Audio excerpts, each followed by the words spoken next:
Aloha. It's your favorite friend with questionable character. Aloha, Mr. Han. Coming to you on Sunday, January 24th, 2021. Courtesy of our friends at From the 108. And of course, powered by Jack Daniels. I'll be having some during some games today. So, wanted to get on and just talk about something that I've heard several other people talk about, and I've seen a couple of podcasts go through this. The podcast being the 108 podcast, of course, as well as the Sons of Honarchy podcast. And I don't know about those boys. I really don't. But wanted to go through what I think should be the White Sox varsity lineup, if you will, the lineup that they should field out there most days, barring any kind of injuries or anything like that. So, wanted to go through what I think it should be 1 through 9, and then as well as a starting rotation. And I have some other thoughts on the back end of that. So, why don't we go ahead and get started? Lineup. Leading off, I think, is no shock.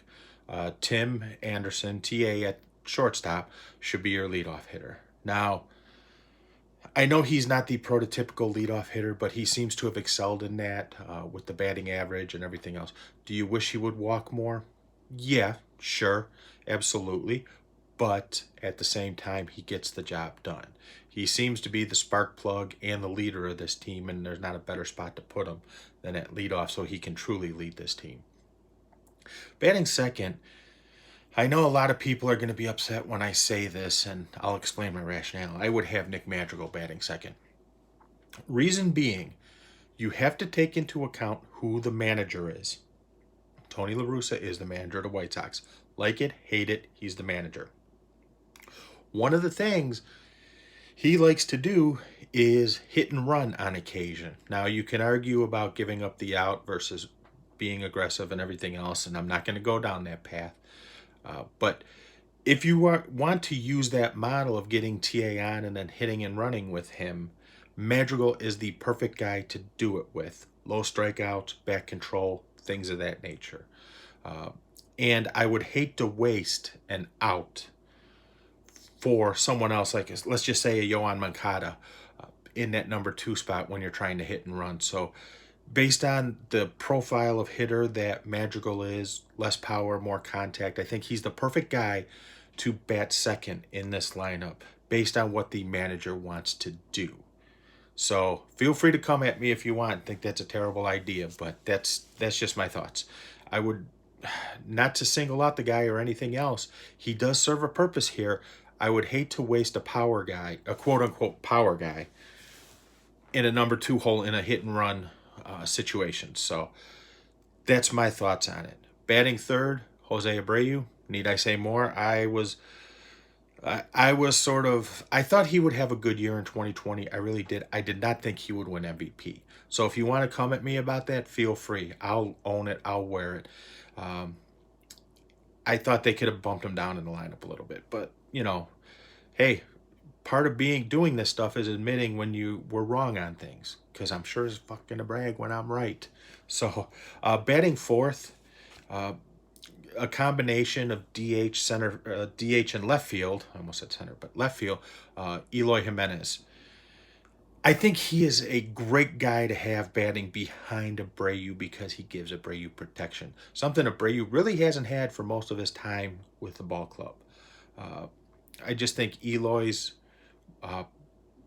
bat to ball skills are outstanding. When he makes contact, he makes contact, and generally isn't some weak pop up or anything else. He's driving the ball, and I think he provides the protection you need for Abreu. So I would put Eloy fourth. Batting fifth, I would have Grandal. Yaz. So I'd have Yaz batting fifth. Behind the plate, DHing, a little first base too if you want to give Abreu a day off, stuff like that. I think with his contact skills, his walk skills, his on base skills, to me it sort of resets a little bit, so you could start another attack, if you will, with the offense. Now, his position and the next player, to me, could be interchangeable depending on what you want to do. And the next player in the lineup being Moncada at third base. I think you can interchange those two either way. I just went with Grandal.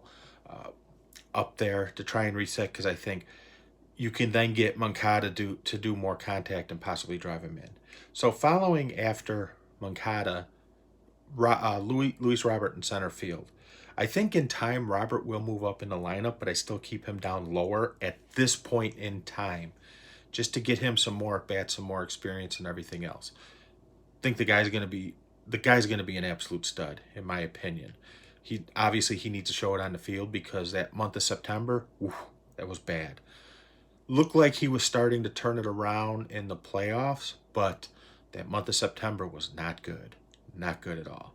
So I'd keep him down in the lineup, get him some more experience, and go from there. Now there is an argument to be had about moving Robert up in the lineup and having him bat in front of someone like Eloy or Abreu or something like that, so that he sees more pitches to hit. Valid argument, but this is how I would do it right now. Batting eighth, and this is where it gets really dicey, and the 108 guys, Beefloaf and Chirizi talked about this. Your DH right now is trending to be your primary DH. You could use the DH position to give Abreu a day off his feet at first base, Grandal a day off his feet behind the plate, Moncada a day off at third, Eloy a day off in left. But the primary DH, to me, looks to be Zach Collins, who will be your backup catcher as well, backup first baseman as well. Not exactly thrilled with the prospects of that, but you have to go forward with what you have, and right now that's what they have. Do I think he should get a shot to see what he could do at the bat? Yes, I think he was handled incredibly poorly by Renteria, because they should have given him consistent at-bats to see what they had once and for all before the window opened. I think Renteria did a terrible job in handling him. That's my personal opinion. You may disagree, and you're welcome to do that. Feel free. But I think Renteria mishandled him. I think the organization did. They should, if they brought him up, when they brought him up, they should have had him bat as much as possible. Not play every day, but play more than he did, just to get him at bats. Let him DH. I mean, it was obvious Encarnacion was done in September. You could have had him bat at that point in time, but instead you sent him down. So he got less at bats. Whatever. And then batting ninth, Adam Eaton in right field. Now, there are a lot of people who say that Eaton should bat second, but I would prefer the Madrigal bat-to-ball skills in the second slot over Eaton. I think Eaton at 9 makes a great flip to the top of the order again, giving TA some opportunities to possibly drive in runs based on Eaton's speed and if he can get on base.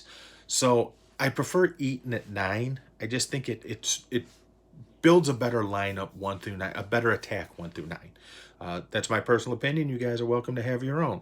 So the starting rotation, obviously your day one starter is Lucas Giolito. I go with Dallas Keuchel second. The reason being, I personally like the right, left, right mix, especially at the top, because you're forcing teams to put them off balance a little bit, where they have to adjust based on the handedness of the pitcher you're facing. Not all teams do, but some do. The teams that are generally worse are the ones that deal with the handedness, if you will. Your better teams, let's just say your Yankees, they got the varsity going out there most days, regardless of handedness. But, you got a lot of games against the KC. You got a lot of games against the Detroit. So I think it helps with that, making them juggle their lineup a little bit. So, take that for what it's worth. My third pitcher would be obviously Lance Lynn.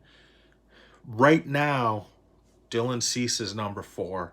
And then 5 would be a toss-up. I think they start the season with Ronaldo Lopez as their number 5 starter, because I know a lot of people are screaming it should be Kopech. Kopech hasn't pitched in 2 years. 2 years. You want to start him on the Major League roster? That's incredibly risky and dumb. You need to send him down to build up some strength in that arm and get him some innings. Now, if you want to send him down for a month or 2 and build it up and have him come up June 1st, July 1st, whenever it may be, that to me is the smarter way to approach this. You may disagree with it, but that's just my opinion. So that's what I would do. Now, taking that into account, This is the part I talked about. I have some other thoughts on the pitching. This is why Trevor Bauer makes so much sense for the White Sox. And yes, I understand the financial argument. I understand that. Push that, and it's a big factor. I'm not saying it's not, but push that aside. Look at the rationale for why the White Sox should go after Trevor Bauer. And look at it from the rationale, and I talked about this before, of what he's talked about having his wants, if you will, in that like 13-minute video he posted a couple weeks ago. He wants a team where it's got a chance to win. Supposedly the Sox are in their window. There you go, right there. They do have talent. My fear is that they might half-ass it. Honestly, I would say they quarter. Right now, they're at a quarter assing it. I think there's a couple positions they need to strengthen. Right field, another starting pitcher, and DH. The DH I could slide a little bit on because you could sort of use it for some of the position players to give them a day off their feet and everything else. But if I had to attack the needs, what I perceive as the needs, right field's number 1, starting pitcher number 2, DH is 3. Second, with Bauer, he talks about wanting to, be able to do his own training program and also work with the team on pitching methodology, if you will. I'm summarizing a lot of things into that one word, methodology. The White Sox are the perfect team. Why? They have a new pitching coach. Why not build that methodology throughout the entire organization? It presents a unique opportunity to do so. Number 3, he wants to get out there, do some charitable things, get his brand out there. Chicago, hello. TA, hello. Yes, New York would be better. Yes, California, LA, San Francisco would be better. But if you really look at it, what he's looking for financially, opportunity to win, Sox are number 1 on the list of all the available options. Now you can argue about the financial part, but all the other available options, Sox top the list. The Yankees aren't going to jump in on this because they don't want to go over the threshold and over the tax threshold, and they're very, very close. The Mets, who knows? Who really knows? The Angels scream needing Trevor Bauer, but they don't seem to be doing anything about it. But they are saddled with some terrible contracts right now. Pujols comes off the books at the end of the 21 season, so they get some relief, but they still got that Upton contract, which is a woof. That's bad. The Dodgers, if he wants to go short term on a contract, 1 year basically, the Dodgers make a ton of sense too. But I don't see them going down that path unless it perfectly aligns with everything else. And I don't see the 1 year deal giving him the opportunity to build out not only his brand, but the methodology and everything else. So this is why I think people have said the Phillies too, but the Phillies are saddled with the Bryce Harper contract. And frankly, the Phillies need a lot more than just Trevor Bauer to compete, especially in that division. That division is going to be tough for them because you got the Braves there, and you got the Mets there, and a rising Florida Marlins team. Don't discount that Marlins pitching. Do not discount it because that could present some problems for a lot of people.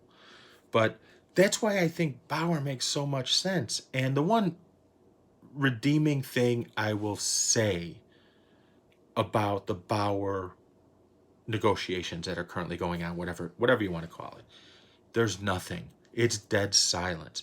A lot of these teams, if he was negotiating with some of these teams, LA, New York, there would be media leaks. There would definitely be media leaks about this is what they're doing, this is who they're talking to, and everything else. There's nothing. Radio silence. There's speculation.